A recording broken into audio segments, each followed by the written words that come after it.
ആസ്വദിക്കാൻ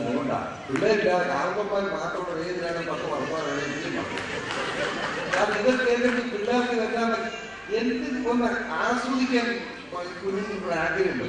നമ്മൾ വേണ്ടത് പറഞ്ഞു നശിപ്പിക്കണ്ട. അതുകൊണ്ട് 90 കഴിഞ്ഞ് എത്തുമ്പോത്തുമായില്ലേ വീട്ടിൽ പോയി കഴിഞ്ഞപ്പോ ചുമ്മാ സ്ഥാനാർത്ഥിയാകാൻ നടക്കുക. ആംബുലൻസ് കൊണ്ടാണ് നോട്ട് പിടിക്കേണ്ടി വരുമല്ലോ.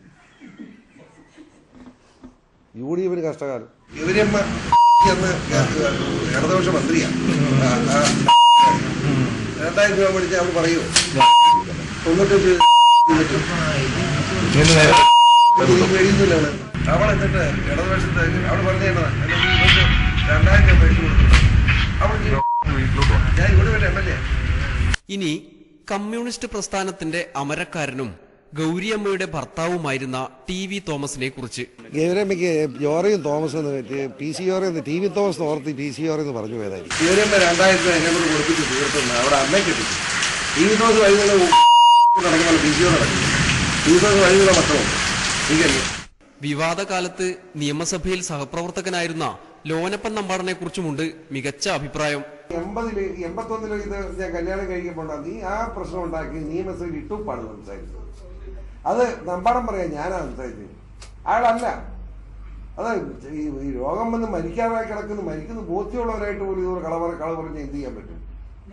അതായത് ആ നിയമസഭയിൽ ഇട്ടുപ്പാണ് പ്രസംഗിച്ചത്. പെരുന്തച്ചൻ കോംപ്ലക്സ് കൊണ്ട് പ്രശസ്തനായ R ബാലകൃഷ്ണപിള്ളയെയും മകൻ ഗണേശ മന്ത്രിയെയും കുറിച്ചും വ്യക്തമായ നിലപാടുണ്ട്. ഞാൻ ആകെ ചെയ്തതന്നെ രാജ്യം പറഞ്ഞു പോയില്ല.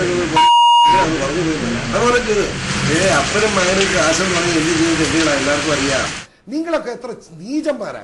ഈ രാജ്യം മുഴുവൻ പെണ്ണുപിടിച്ച് കിടക്കുന്ന ഒരു സെറ്റിനെതിരെ ഒരു യുദ്ധമായിട്ട് ഇറങ്ങിയപ്പോൾ നിങ്ങൾ ഈ നിരപരാധിയെ എന്നെ പെണ്ണുപിടുത്തക്കാരനാക്കാൻ നോക്കും. നിങ്ങളുടെ മനസ്സെത്ര മോശം.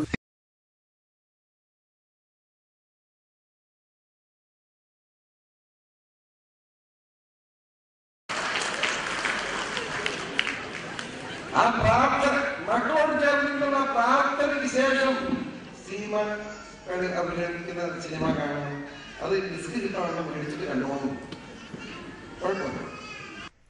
മകന്റെ ഭാര്യയുടെ അച്ഛനും പ്രശസ്ത നടനുമായ ചികിത്സയിൽ കഴിയുന്ന ജഗതി ശ്രീകുമാറിനെ കുറിച്ചും ജോർജിന് നല്ല മതിപ്പാണ്. എനിക്കെന്ത് കാര്യം? ജഗതി ശ്രീകുമാറിന് അവിഹിത വേർപ്പത്തിൽ പിള്ളേരുണ്ട്, അയാൾ വളർത്തിക്കോട്ടെ, എനിക്കെന്നാ നഷ്ടം? എനിക്കെന്ത് കാര്യം ഇതിനകത്ത്? പറ. ഇപ്പം അതിനൊക്കെ മറുപടി പറയാൻ കൂടിപ്പോവും. മര്യാദ കേട്ട വർത്താനം പറഞ്ഞു. എന്നെ ജോലിയാ ജഗതി ശ്രീകുമാറിന്റെ സിനിമയുടെ എവിടെ പോയി പെണ്ണുങ്ങൾ വിളിച്ചിട്ടുണ്ടെന്ന് ഞാൻ അന്വേഷിച്ചിട്ടുണ്ടോ? ജഗതിയുടെ രണ്ടാമത്തെ ഭാര്യയിലെ മകളോടും ഒരുതരം ന്യൂ ജനറേഷൻ സ്നേഹം തന്നെ PC ജോർജിനുണ്ട്. അച്ഛനെ കാണാൻ PC ജോർജ് തടസ്സം നിൽക്കുന്നു എന്നാണല്ലോ ആ കുട്ടിയുടെ പരാതി. അതിന് തന്തയോട് പോയി പറയാൻ പറ. ഞാൻ കണ്ടിട്ടില്ല, ഞാൻ മിണ്ടിയിട്ടില്ല, എന്നോട് വിളിച്ചിട്ടില്ല, എന്നെ ഫോണിൽ വിളിച്ചിട്ടില്ല, ഞാൻ അറിയില്ല. ഇപ്പം സിനിമയിൽ കൊണ്ട് അഭിനയിപ്പിച്ചുകൊണ്ട് നടക്കുക. ഞാൻ അന്വേഷിച്ചു ഈ കേസ് ഇത് കേട്ട് കഴിഞ്ഞ് പറഞ്ഞു സിനിമയിലാന്ന്. അതിൻ്റെ ചരിത്രം ഞാൻ പുറത്ത് പറയാതിരിക്കും. മര്യാദ കൊണ്ട് ഒരു പെണ്ണിനെ അപമാനിച്ചെന്ന് പറയും, പെങ്കൊച്ചിനെ. അതുകൊണ്ട് മാത്രം മിണ്ടാ നടക്കുക. എനിക്കറിയാം. അതുകൊണ്ടൊക്കെ ആയി പേര് ഞാൻ പുറത്ത് പറഞ്ഞതെന്ന് ഓർത്തു. മനസ്സിലായോ? മകന്റെ ഭാര്യയെ ക്രിസ്ത്യാനിയാക്കിയതിനും ജോർജ് മാഷിന് പറയാൻ ഒരു കഥയുണ്ട്. ഞാൻ പറഞ്ഞിട്ടാണ് ആ കൊച്ചി ക്രിസ്ത്യാനിയായി. ആ കൊച്ചി ജീവിച്ചിരുമ്പോൾ ചെന്ന് ചോദിക്കണം. ഈ ജഗതി ശ്രീകുമാർ എന്ന മനുഷ്യൻ കല്യാണത്തിന് തൊട്ട് മുമ്പ് വീട്ടിൽ വരുന്നു, എന്നോട് പറയുന്നു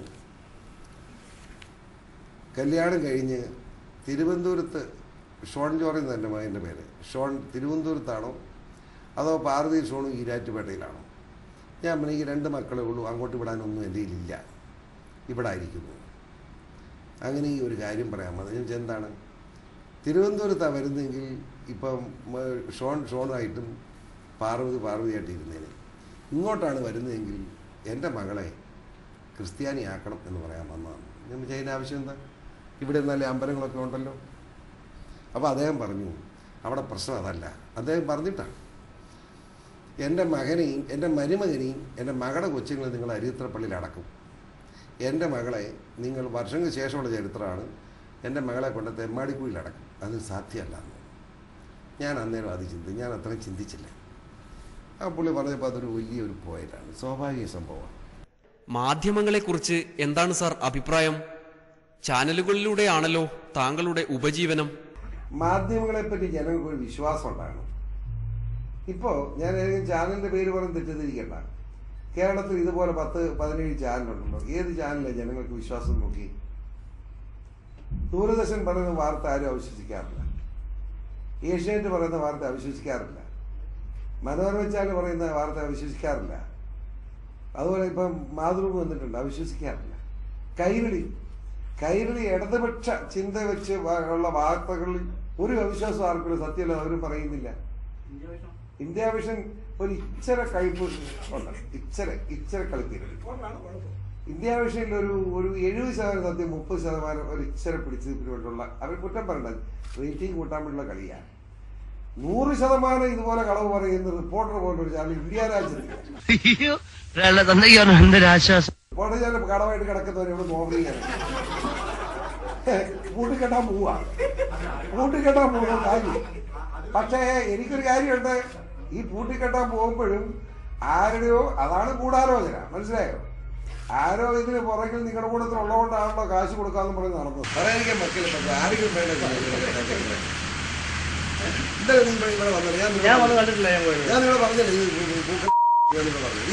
ഞാൻ ഈ ആളെ കിട്ടുമെന്നുള്ളൊരു ഈ പുള്ളിക്കാരി അമ്മയെ കെട്ടിക്കാനെ കിട്ടുന്നത്. അല്ല, ഈ പുള്ളിക്കാരി ഇല്ലെന്ന് പറഞ്ഞാൽ അതുകൊണ്ട് സാധനം തീർന്നില്ലേ? വെറുതെ ഈ ആൾക്കാർ പിന്നെ പരക്കുവാൻ നടക്കുന്നുണ്ടല്ലോ. നമുക്ക് അത്രേ ഉള്ളായിരുന്നോ? നീ അന്വേഷണ റിപ്പോർട്ടർ പാലാ കോളേജ് റിക്കാർഡ് എടുത്ത് നോക്കണം. വേണ്ടേ? വേണോ? പറ. ആ റിക്കാർഡ് എടുത്ത് നോക്കണം. അതിനകത്ത് തന്നെ പറഞ്ഞിരിക്കുന്നു. ആ മര്യാദ